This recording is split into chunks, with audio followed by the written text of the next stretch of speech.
honored to be here amongst you. One of my dreams is to be a teacher, so I get excited every time I'm around teachers and educators.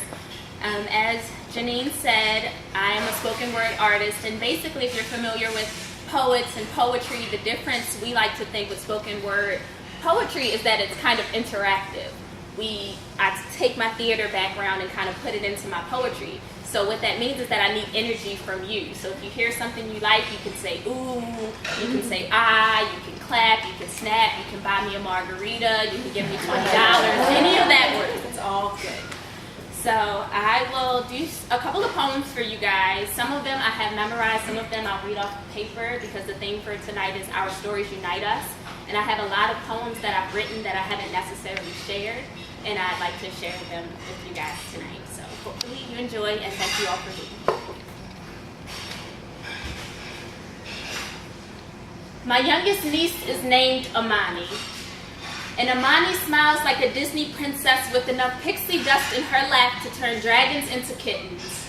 I'm her fairy god auntie, wanting nothing more than for her to be the belle of the ball, but she could care less about dresses. Would much rather remove all the clothes from all the dresser drawers, unravel shoestrings with lightning precision, and if you attempt to put a glass slipper on her foot, she will tell you it doesn't fit and make you take it off.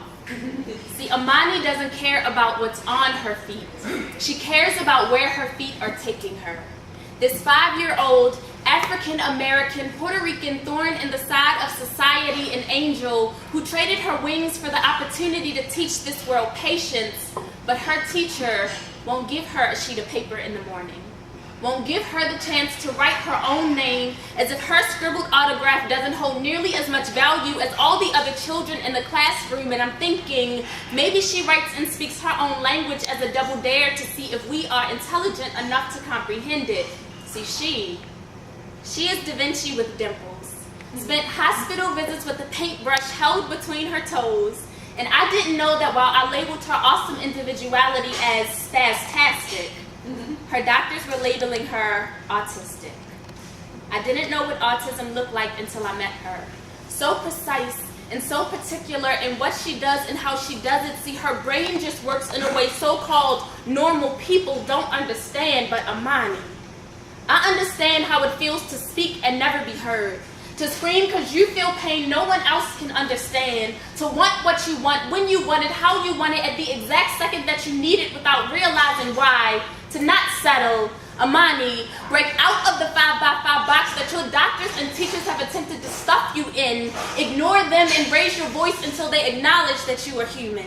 Until they offer more education for the millions of women, men, and children who are just like you, until they realize you are as free as they have forgotten they used to be. Speak and dare them to Rosetta Stone the voice of God, because he don't make mistakes and you are the face of I told you so. The voice of liberty and justice for all. So when Prince Judgment attempts to put that glass slipper of conformity onto your foot, kick him in the face and tell him you were born a princess. Tell him this world is your kingdom, Amani. Tell him this world is your sheet of paper. You make sure they remember your name.